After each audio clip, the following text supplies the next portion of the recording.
we go. Jake and Josh are here to analyze the game they love for the team they love. This is another Dolphins podcast. Here's your host, Jake Mendel and Josh Houtz.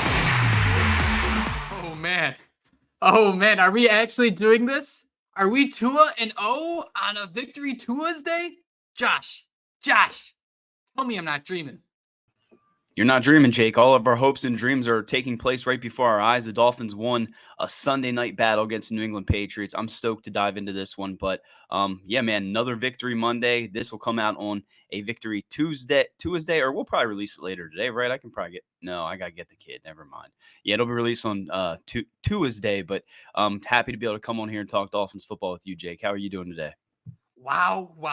I can't believe I'm awake right now. Game didn't end till 11:30. We're old, we're tired, but here we are, Joshua. The Dolphins won a 24-17. I'm going to call it a gut check over the New England Patriots. Before we go into all the details, give me your umbrella theme about how you felt about this game, because I think we all know how good this Dolphins offense was. We all know how much this Dolphins defense needed to improve after 1 week. And all of a sudden, man, they are out there winning a completely different ball game. This team, week 1 to week 2, very different. Same outcome, a nice dub. Well, yeah, you just set me up perfectly. That's exactly what I noticed, right? Instead of beating them through the passing game and things like that, the New England Patriots played with those 3 high safeties and kind of took away some of those throws the Dolphins like to use, kind of took away the middle of the field. And then we saw the Dolphins do it in different ways, right? We had the running game with Raheem Mostert. He stepped up. Tua did make some nice throws again, 5-0 against the New England Patriots. We can say that until he loses a game, which hopefully we never witness. But we saw the offense do it in different ways than the defense. We want to see them step up, right, Jake? They didn't have Jaelan Phillips out there. We thought that'd be a pretty big blow. But Andrew Van Ginkel, man, coming off the edge, getting those pass rush reps. Dolphins did it in a number of different ways, and it was nice to see another, the defense and that run game step up, because another week we will be scoring, 40 points perhaps with that high octane offense. But for this week, it was different, and that was pretty much my overall thought of this, and just felt good because at no point did we feel like this was the same old Dolphins. At least I didn't feel that way. I mean, I did get queasy a little bit. We can talk about that throughout the podcast, but they kept their composure, and it just feels like a different Dolphins team, man. So 2-0, I'm super stoked. David Long Jr. back in action, 8 tackles, 2 quarterback hits. Bradley Chubb so clutch, stepping up, 2 tackles for a loss, 2 quarterback hits himself. But man, it's so hard not to look at this Miami Dolphins team and not start with the rushing attack, Joshua. Run, Raheem, run. I looked it up before we got on here to record. Last year, Josh, that game in Buffalo on December 17th, 17 carries for 136 yards. Mostert averaged 8 yards per rush. He kind of was slacking a little bit when you think about 18 carries for 121 and 2 touchdowns, a 6.7 average. Josh, it wasn't that 8.0 average in the snow, but seeing the Dolphins develop a run game this early in the season, talk about a treat.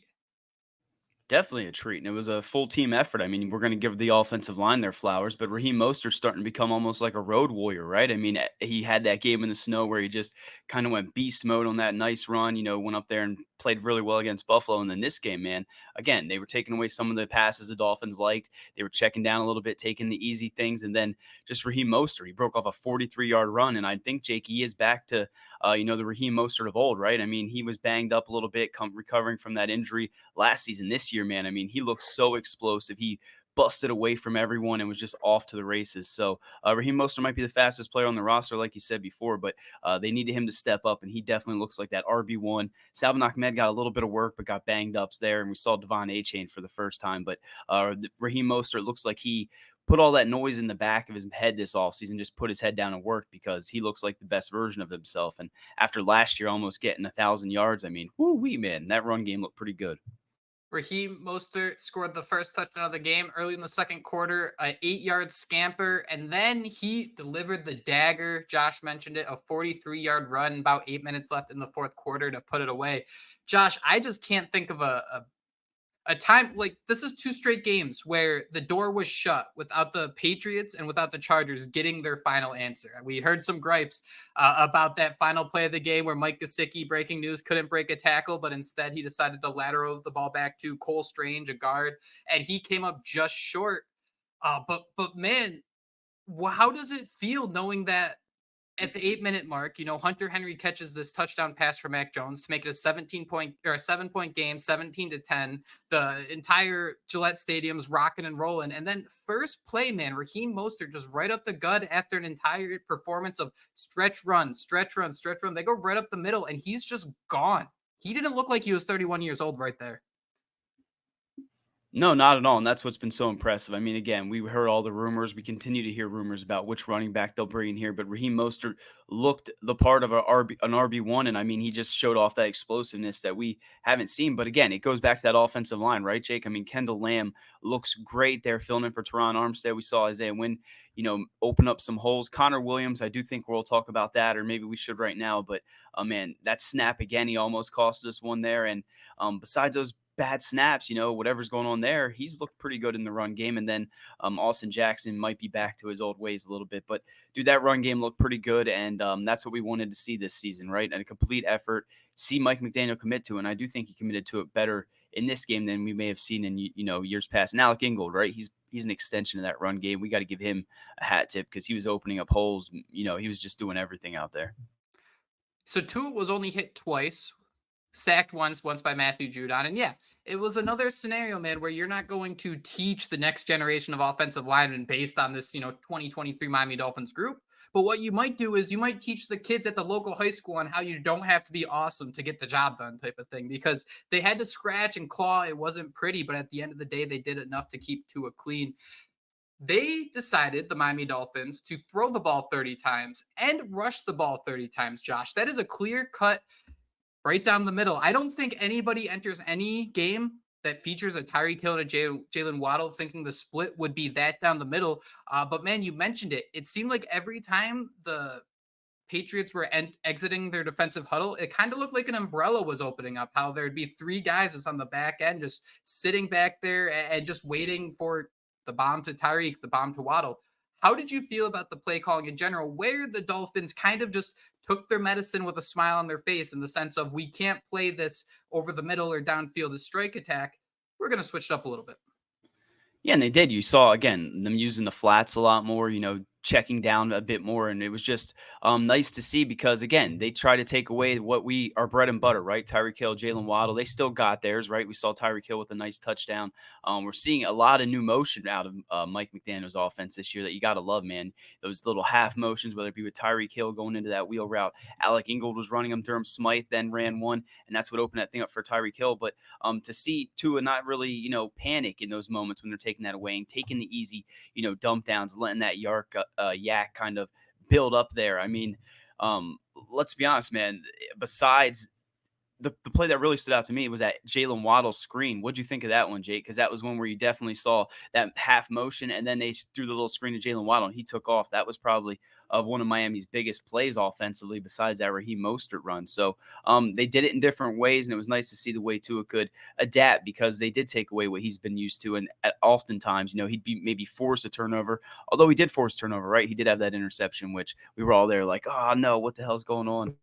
The heart wants what the heart wants, Joshua. It's just one of those things that once in a while Tua's going to do that. But overall, I mean, the performance, 21 for 30, 244 yards, an average of 8.3 yards per attempt. And from the Miami Dolphins themselves, after 2 weeks, the Dolphins lead the NFL by averaging 7.3 yards per play. It's a full yard better than every other team in the league. San Francisco, Josh, is second at 6.3 yards per play. Something that's worth noting too, those are the only two teams to start the season undefeated with 2 straight road games. So that tells you right there that Shanahan system will travel. It was pretty fun to watch, Josh, because talking about that screen, talking about that motion, if you look at Tua's passing chart, it is like it's like watching Moses part the ocean there, right? And there's nothing in the middle; it's all to the outside. It genuinely felt like that the Dolphins, they took a pair of scissors, they cut out the middle of the field and just taped it like 10 yards to the left or right. And it seemed to work so well. So Josh, were you surprised to see hey, this entire Miami Dolphins operation, it thrives over the middle? Are you surprised to see this next step down the road where they can kind of attack those same flaws the middle of the field might have, but all of a sudden they can do it on the outside using this flare out motion? Yeah, Jake, I think it just shows again growth in the offense and just how Mike McDaniel has, taken what he learned last season and kind of developed against, learned from his mistakes maybe and found out, how to attack these different defenses that have an answer for it. Tua got the ball out in 1.98 seconds according to Pro Football Focus. So I mean, he wasn't really, trying to pick apart that defense, right? He was taking the sure thing right away. And sometimes that's all it takes, especially when your defense is playing as well as it did. Like we mentioned, we do have to talk about that drive before the half, man, because most teams Do it. don't call most teams don't call timeouts there to try to get that ball back. They do. I think it was under. I had it written down here. My notes are all over the place. I have like 3 pages of notes, and I'm going to miss half the stuff Buck I've written. 38 left. I got Yeah. you. Okay. Buck. Thanks, man. And Buck 38. They drove downfield. I mean, Tua was just picking them apart. Craycraft had some nice ones, and then that ball where he stepped up and just threw that beautiful touch packs to Braxton Berrios, and it was just that was an impressive throw, and then they ended up scoring there. So to go up, what was it, 17-3 at half, I believe it was. Is that correct? Or am I wrong? 17-3. Yeah, you nailed the head. All right, yeah, I've been trying to do my research, but 17-3 before half. I mean, that kind of was the difference maker, right? In a 7-point game at the end of it. I mean, if you don't have the balls to call time out there and try to get that ball back, and then to drive downfield, I mean, again, most teams might just be okay sitting there milking that. So, shout out to everyone that made that drive worthwhile. And too, I mean, again, he's just a surgeon at times out there, especially when it seems like he makes a bad play. I think I really like looking at this game because it gives us a sight into if an opposing defense tries to limit the Miami Dolphins, what can they do with a limited amount of plays, right? You think about it, 60 snaps for this offense. It went right down the middle, 30-30. And Josh, I think I want to talk about Salvon Ahmed for a second because 3 carries for 13 yards doesn't sound great. But then you add in 3 receptions for 28 yards. What do you see out of someone like Salvon Ahmed that makes you think, okay, Jonathan Taylor would have been nice. Delvin Cook might have been nice, but all of a sudden, the Dolphins do know how to use their weapons. Yeah, I mean, the thing to me is that everyone wanted the Dolphins to overpay, right? The Colts obviously wanted the Dolphins to overpay. There were talks with Jalen Waddle, first-round picks. I mean, when you see what Salvon Ahmed's making, knowing the type of difference maker that he can be when he's out there, I mean, we'll see more about his injury and, he might be out a few weeks. I'm not really sure. Did he come back then in that game? I know A-Chain was in there for a little bit, but at the end of the day, Salvon Ahmed, has outperformed A-Chain in practice and preseason and has obviously left a lasting impression on this coaching staff. But I mean, if you could team Raheem Mostert and Jonathan Taylor together and, Chris Greer still wants to go Super Saiyan, I'm here for it. But this proves that the Dolphins don't necessarily need that big flashy name. And that's kind of what we thought all along, but it's hard to not get into that fantasy football mindset and, want a Dalvin Cook at times or Jonathan Taylor because it will be nice after so many years. But Raheem Mostert, 3 touchdowns, leading the NFL, I believe. Yeah, he's leading the NFL in rushing touchdowns, and I think Tyreek's leading it in receiving touchdowns. I think they both got 3, so that's an interesting, fun little note. Yeah, man, and I think what made me so impressed about this performance is the Dolphins did not play a clean game, right? There was some real ugly, fumbled snaps. There were some bad runs. I think Eric Ezukama was back in the backfield. He had 3 carries for 5 yards, which sounds bad, but then when you consider one went 7 yards, so then he had 2 carries for -2 yards. So that's pretty ugly there. But man, it seems like this team has gotten so good at not letting one issue, one mistake really unfold and take away their entire game plan. So I know we're talking a lot about the running attack, but man, it does really feel like this is a situation like if you can run the ball, you will travel. All of a sudden, you're not passing the ball more where you're not putting the ball in danger's way. And more importantly, man, this is looking like that San Francisco rushing attack we've been waiting so long to see. Is this just another step in the progression, or is this all of a sudden, offensive line is clicking? I guess what I'm trying to get at is this sustainable for the Dolphins, or was it more of just right place, right time, right opportunities? I think it's a little bit of everything. I mean, staying committed to the run was half the battle last year. And the fact that you mentioned it, man, the offensive line's greatly improved. I mean, again, we know it's Ron Armstead out there. You can make arguments whether or not Kendall Lamb should perhaps switch over to right tackle, when he does come back. I mean, that's going to be a talk for another day. But we all thought we didn't have depth, and we all laughed when Chris Greer sat there and said, you guys are more worried than we are. I mean, they're kind of proving it. So that offensive line stepping up to the next level, Mike McDaniel sticking to the run, showing new wrinkles in his, offense and utilizing Raheem Mostert's speed. I mean, again, that's one of the most, if not the fastest running back in all of football, right? So when you add that to, again, those speedy receivers, it doesn't matter if they want to take out Jalen Waddle, which I didn't mean that literally, but I'm praying that Jalen Waddle's okay after leaving this one.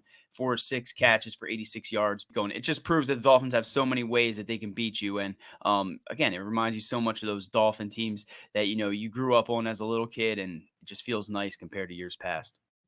Human nature is always to take a look back and see if we could have seen this coming. And I'm really curious to see what Mike McDaniel's mindset is, because you look back to last year, week one, Mostert had 5 carries, 11 carries, 8 carries. He didn't reach 18 carries to that 40-17 loss to the Jets, where things really fell out of control because you didn't have a starting quarterback.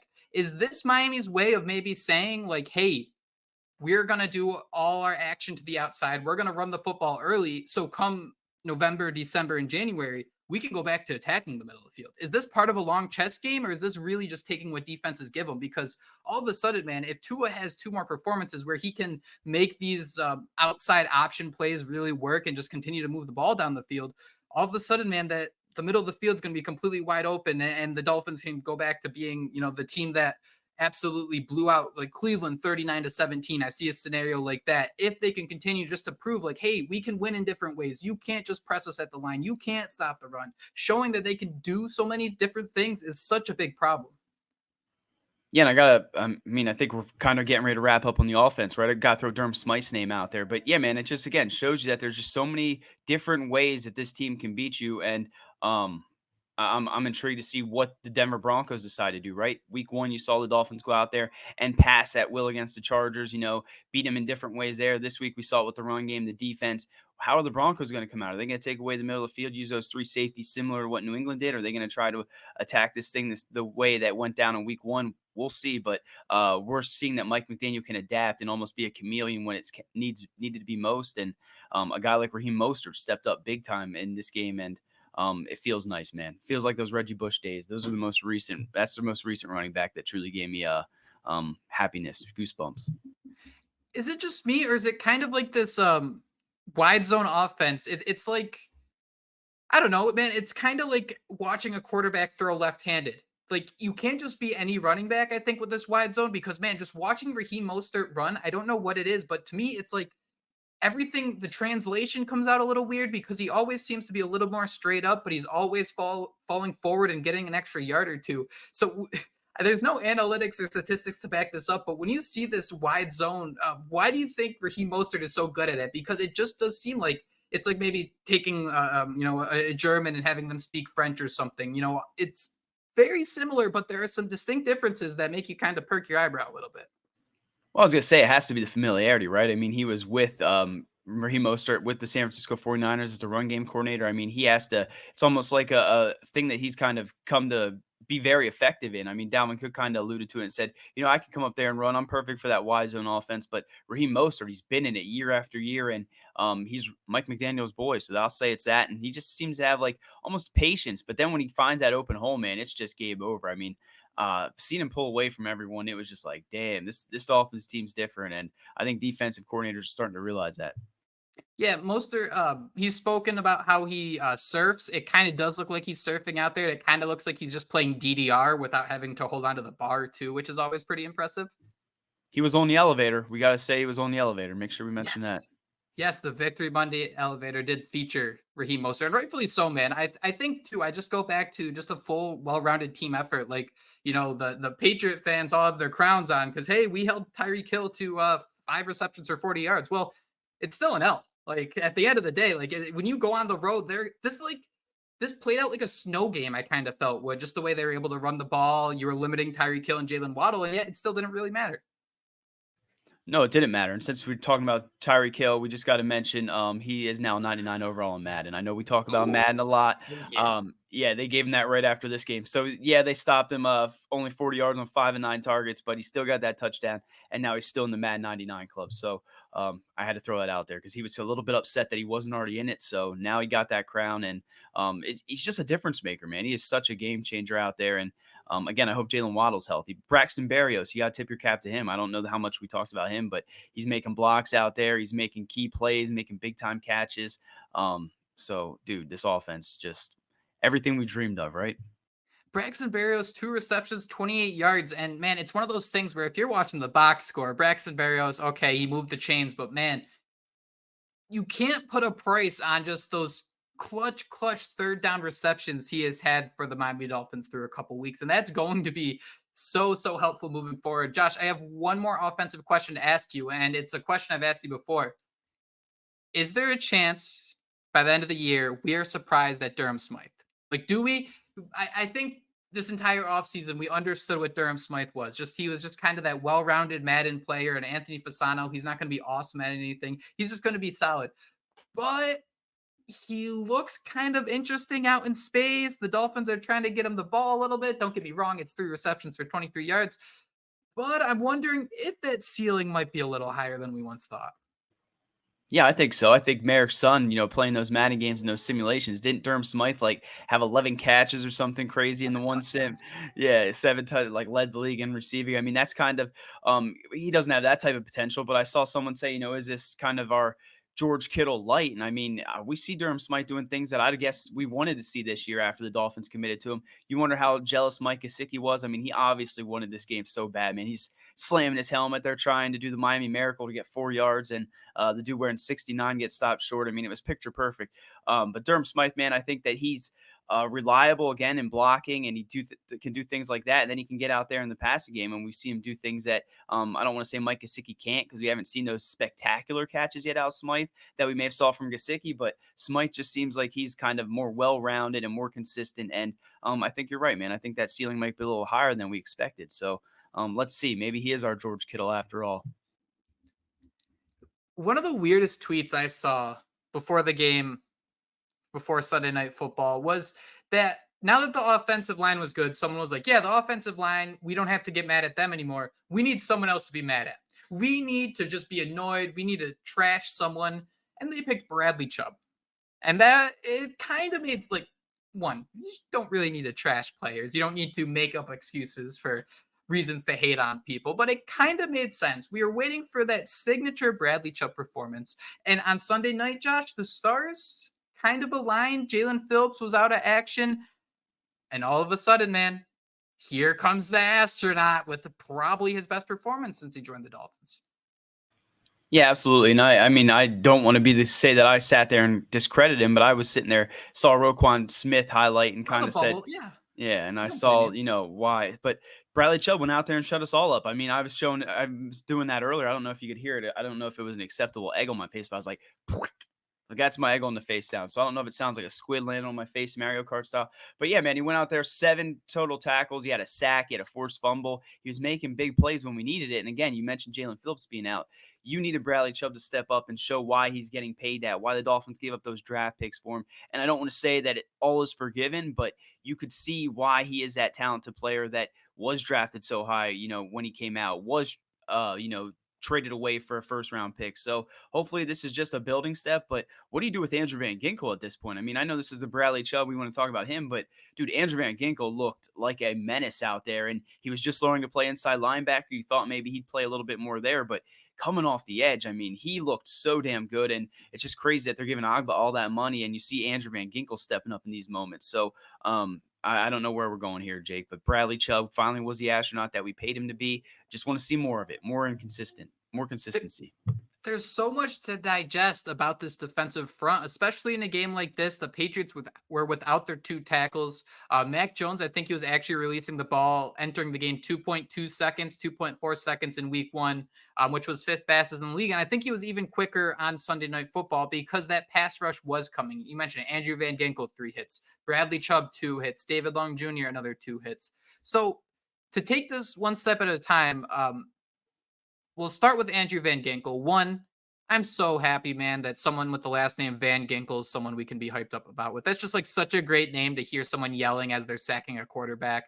And it's also a little bit of a payback because I think there was a time, 2016, 17, I could be wrong, where Chase Winovich had a couple good years for the Patriots and everyone was kind of jealous that they had the long blonde hair flowing out of a helmet. All of a sudden, the Dolphins are like Thanos when it comes to guys with long blonde hair. Like, we got to get them all. But his ability to rush off the edge, stuck out, man. It was so impressive. And the one thing about this defense that I thought was interesting is there was a lot of 5-man fronts with Jaelan Phillips. We didn't necessarily see that as much with Jaelan Phillips being out. You could kind of have Van Ginkel step back a couple extra feet, but I don't think anybody expected him just to be this consistent of a pressure monster. Sounds really lame, but just someone who can just really make you uncomfortable nonstop. And that was a nice sign to bring him back, especially what are your thoughts on the fact that Andrew Van Ginkel, he played in a completely different scheme last year, and he was okay. He was a solid pass rushing specialist with under Josh Boyer's scheme.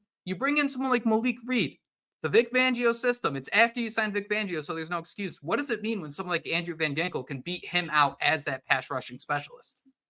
Yeah, it just shows what type of guy he is, right? We're talking about chameleons and how the offense kind of adapted. You see the way Andrew Van Ginkel can adapt to whatever defense, wherever he's thrown. I mean, he was, again, learning to play inside linebacker a lot this offseason by many accounts. But we did Sorry, are you good? Okay, yeah, I busted out. We did see glimpses of this before, him playing off the edge, getting some pressures there. I've written down that he had 5 pressures yesterday, and I just had written down holy poop. You know, he was versatile as all heck, right? I mean, again, he can play inside linebacker, play a lot off the edge, and he showcased an insane spin move that kind of, would make any other defensive lineman blush. I mean, he looked like he had all the tools yesterday, and I'm intrigued to see the way they utilize these guys when Jaelan Phillips comes back. Again, seeing David Long Jr., I had him as one of those stock down guys. Again, the egg on my face because he really played well, and he definitely needs to be out there, and you got to move AVG to the edge. I think that's the pair there, but hopefully Jaelan Phillips is back sooner than later. Yeah, man, that defensive line looked good. This is like a good problem to have, right? Oh no, how are we going to get all our talented players on the field? That's such a struggle. It's going to be a challenge because I think David Long Jr. was kind of that, like, oh, we just take him off the field, all of a sudden all's right. The fact he could come out and just have an excellent game just as a run stopper with 8 tackles and then to have the 2 cute quarterback hits, you were starting to get a little scared, man. I was starting to get a little scared. I should say that it was another Malik Reed, right? We had this whole idea of the Dolphins aren't going to sign free agents just to cut them, right? They're not going to sign these guys to short deals and then they just don't really do much. However, man, I'm starting to think, is Emmanuel Ogbah this year's Mike Gesicki? That's kind of what it feels like. They just don't fit in. They don't have many opportunities. They got a high contract, and it's just real awkward, it feels. Yeah, man, I think that might even be a slight to Gesicki. I don't even know if Ogbah's going to make that type of impact, right? I mean, he's not really getting the opportunities. Again, we saw Andrew Van Ginkel play more there, but you got to give credit to the other guys. Zach Steeler, I mean, he just got his new deal. He looked awesome out there. I mean, early in the game, it looked like they were going to have success running the football, and he kind of stepped up and made some plays, forced the punt there. It was just all over the field. Christian Wilkins had a sack, so we're already seeing his contract go up a little bit, right?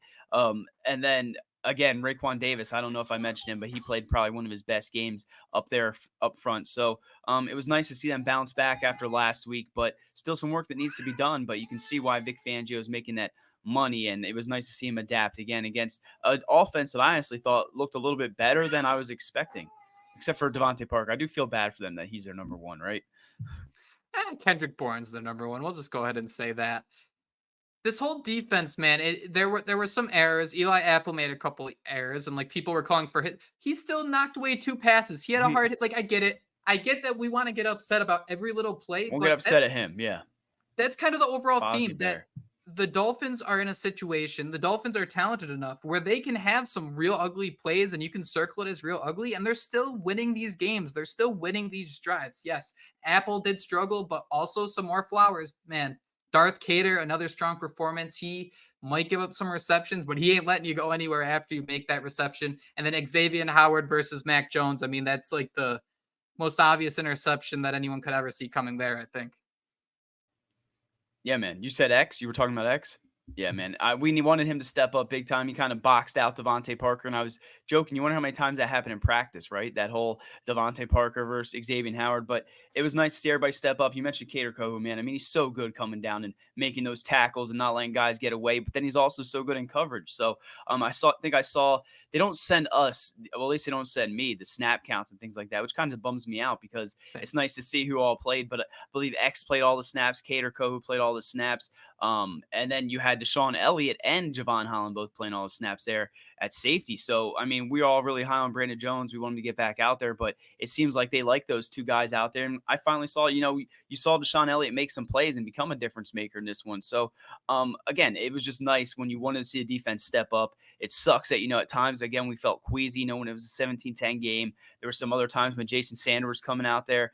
I don't know if we could talk about that at the end, but man, the defense overall, I've written down here, I just want to put Holland as a GOAT and Deshaun Elliott, I'm a stand now after this one. And just to wrap it up, Pro Football Focus had Bradley Chubb with a 90.8 grade. He was the number 1 rated Dolphins player this week. So we're going to act like PFF grades matter this week. AVG 90.4, Wilkins 81.3, Caterco 80.4, and David Long 79.3. So when you want the defense to step up, baby, they did it. And interesting to see what happens this week against Russell Wilson. Let's ride, baby. Do you think this rushing defense is more towards that week 1 Chargers 250 rushing yards? Obviously, the Patriots rush for 88 yards, 3.5 yards per carry. Two completely different teams, Josh, but where is the truth when you're talking about this defense? Yeah, I mean, I'm such a pessimist, so I don't want to sit here and put the horse before the carriage before the horse, I guess would be the saying. But I think it's closer to what we saw this week. I mean, again, their offensive line was a little bit banged up, but I think they're starting to see something there. We're having David Long out there more, maybe having AVG coming off the edge. I mean, they were getting pressure even when they weren't blitzing. So we'll see week 3, right? I mean, it's so cliche. We already played 2 games. Why not see week 3? And that'll define everything. But we know how this works. It doesn't. Teams continue to adapt. So I think it's kind of in the middle. That's where I'll go. I'll be that guy. It's in the middle, but closer to what we saw last night, which again at times made you feel a little bit queasy, but they wrapped things up when they needed to. Always use protection. It's a Victory Tuesday. We can have a little fun here. Yeah, I completely agree with you, man. Like I tried to go throughout the entire week, not necessarily dismissing 250 rushing yards allowed, but I think it was kind of obvious that the Dolphins would prefer to let the Chargers run the football, let that clock just run out, and just kind of see where the cards go from there. Against someone like a group like Ramondre Stevenson and Ezekiel Elliott, I think the Dolphins match up really well against those physical backs who are going to try to pound the rock up the middle. I mean, Christian Wilkins, great game. I think Raekwon Davis is actually making a little bit of a statement in how he played as well. Josh, I think when we look at this team, I think what we're seeing develop is a bunch of guys who play for each other. And that sounds corny and cliche, but I just kind of mean the idea of someone makes a mistake. There's always going to be someone right there to answer the bell. I mean, I go back to Mike McDaniel after the week 1 win talking about, hey, we needed only one defensive stop this week. Down the road, we're going to win a game 7-3. And everyone understanding that's just kind of how football works. What's been the biggest surprise? I mean, this is bananas, man. This is complete bananas in pajamas when 2 road games, 2 wins against the AFC East, 1 completely different ways. Yeah, man. Is it cliche to say the culture in Miami is completely different with Mike McDaniel at the head coach? I mean, it just seems like everyone's buying and everyone's playing for each other. You ask me what the biggest surprise is. I have to say it's the offensive line, right? I mean, with Teron Armstead out, I mean, I made jokes and couldn't even imagine Kendall Lamb stepping up there and playing well enough that, again, you could maybe want to slide him in at right tackle when Armstead comes back because of, what's going on there with Austin Jackson, who has looked better, but it has to be the offensive line, especially after everyone was like, oh, Butch Berry, man, what a terrible signing. I mean, they look much different than we've seen in many, many years. Yeah, and that's kind of a big key here. And you'll think about just changing the offensive line coaches so many times. You're just hoping to eventually hit the right one. God, man, 2-0. 2-0. I had one more thing to say, and now I'm stalling to try to figure out what that was. Special teams. You want to talk about special teams? How did you feel when Jason Sanders was going out there? Because I was sitting there next to my wife. The kids were finally sleeping. It was, 55-yarder? And I'm just like, why are you trusting him? And I was like, okay, I get it. I mean, he makes this. The game's over. But, dude, I had no faith that ball was going in. And then it just felt like it was the same. Oh, man. Go ahead. How much longer can we do this? How much longer can we, Jason Sanders is a fine kicker, but I've never, some kickers are wild cards, right? Like, if they miss a couple kicks, you don't know when they're going to happen. Jason Sanders, man, you know exactly when he's going to miss a kick. It's going to be over 50 yards. Maybe there's that extra point. We go back to that. I think special teams in general is actually looking pretty good. I thought having someone like Braxton Berrios down there who can kind of be slide into the ground, catch a ball, fair catch, and you're not even slightly concerned that he might fumble. It's pretty awesome. But man, I don't know how much longer Jason Sanders we can let this slide. He's not going to look awful. He's never going to have really bad games, but blocked field goal, missed field goal, this is about as bad as it's going to get. And there are going to be teams that you face where, hey, 6 points is the difference maker. Yeah, that's what win and loses games in this league, and it's just crazy because kickers have been fired for far worse than this. So I don't want to say that we want Jason Sanders fired, but I think when you look at his salary, some of these big time kicks that you need a kicker to make, it's definitely something worth talking about. But speaking of block kicks and things like that, I mean, I hate the Patriots, but you got to give him credit for that motion. The dude coming in and making that perfect block on Jason Sanders. Then it looked like he might have been shook and thought it was going to happen again on the 55-yarder. So that was something I've never seen in football. So hat tip to them. But man, they got to figure out Jason Sanders, or we need to see more of that money dude that we saw at the end of last season, because we were all crapping on him then, and he came out big time at the end of last year. But right now, man, hit the road, Jack. Yeah, and that's the challenge, right? The AFC battle, AFC divisional battles, is they're going to try those little things like that. And I think that's why you can never count out the Patriots. I think that's why the entire time I thought it'd be like a 7-point game, just kind of keeping them at arm length away for most of the game. And Josh, this is what I did want to say, what I was stalling for. I don't want the Patriots have won 6 Super Bowls. That's awesome. It's fantastic. Good for them. It was like a steel cold machine of death that would just produce a ring every year. Watching the Dolphins, man, watching Mike McDaniel see a cameraman and just sprint off the field, I think it just goes so far to say there are different ways to be successful. There are different ways to win. And not to be too corny, man, but anything you do in life, you can take 2 seconds to make someone smile, and you can take 2 seconds to have a little fun and make yourself smile even. And I don't want to get too philosophical here, but I love that Mike McDaniel kind of reminds me that once in a while, that you can just be a little stupid, have a little fun, and it's not that serious. Even when you're facing a cold steel machine of death that has won 6 Super Bowls, and say, hey, you guys have it your way and it works well, but we can even have fun and it works pretty well too. Yeah, and he's also kind of shown them there's a new sheriff in town, right? Ding dong, the witch is dead, it kind of seems. But it was so nice to see him running off the field and just looking over and just jolting off. I showed my wife that video as well because she was upstairs, I think, what happened. And we're just dying, man. I mean, it's nice to have a head coach here that, can act like that, but also, bring the X's and O's, right? I mean, the way this offense is constructed, the way we're now seeing this defense constructed, it got to give you hope for the future and give you goosebumps that things are headed in the right direction finally, Dolphin fans, after so many years of wondering what was next. Better play. Last question, Josh, I promise. What was the better play? The McDaniel run or Bill Belichick absolutely spiking that challenge flag in that ref's face? Because the best part, man, the Bill Belichick sitting there, he's preparing to challenge a play. There's a referee just messing with some chains on the sideline, getting things right. Dude takes his flag and just slams it right in his face, man. It was the funniest thing I've ever seen because you just saw the anger and hate that was in that throw. Yeah, he's kind of a prick for that. I mean, I'm glad you brought that up because we had to mention it. But yeah, he was so mad that he had to challenge that thing. But definitely the run. No one cares about him getting pouty, and I think he now wants to break Shula's record, right? He's determined to break Shula's record because of something Shula once said. There's rumors of that. So ding dong, the witch is dead. It feels nice to have a new sheriff in town. 2 is 5-0. Mike McDaniel got these boys rolling, man. And again, Denver Broncos at home. Going to be a week. But the issue with Belichick trying to beat Shula's record here, and this might just be cocky on a Tuesday, but in order for him to beat Shula's record, Joshua, he might need to win some games. I don't know about you, but it's not looking too good right now. Nope, and it feels good to be a Miami Dolphins fan, that's for sure. We said it all. Thank you all so much for listening to another Dolphins podcast. And we are just getting started. Throughout the entire week, you will see shows uploaded on this feed. So stay tuned for that. If you aren't subscribed, please do hit that button. And I say this a lot, but if you have time and you can leave a review for this podcast, you can leave a rating. That stuff helps so much. It helps others find the show. And it just puts a little extra pep in our step. So we'd greatly appreciate that. I hope everybody out there enjoys another wonderful Victory Tuesday. And until next time, fins up. Fins up. Fins up.